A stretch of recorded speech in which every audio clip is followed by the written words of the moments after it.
2 et 3. Que voulez-vous dire, servante de Dieu? Merci pour cette question. Ce que nous voulons dire se résume en 2 ou 3 interrogations. Aujourd'hui, au jour d'aujourd'hui, à la lecture d'Ésaïe 19, versets 1 à 4, quelle est la divinité qui contrôle le continent africain et dont l'Éternel s'est-il résolu de détruire?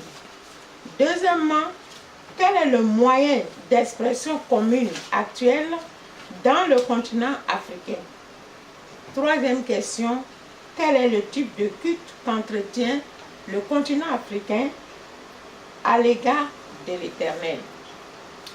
À la première interrogation, selon ces textes d'Ésaïe 19, 1, 3, l'Afrique, symbolisée par l'Égypte, dans le langage de Dieu, est un continent idolâtre, avec des cultes des morts, d'enchanteurs et de divination.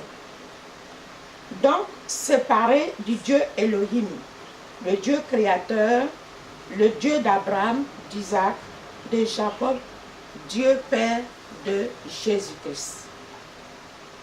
Nous voyons de toute évidence, à la lumière de la parole de Dieu, que la divinité qui contrôle l'Afrique actuelle, c'est Satan le diable, avec toutes les pratiques idolâtres et de sorcellerie, voire mystiques, qui maintiennent l'Afrique dans un sous-développement accru, consolidé par la pratique des coutumes ancestrales dépassées, avec une forme de religiosité apostate. C'est pourquoi, comme le révèle Ésaïe 19, verset 1-4, le Dieu véritable, le Créateur, le Dieu Tout-Puissant, s'est résolu de détruire les idoles du continent africain.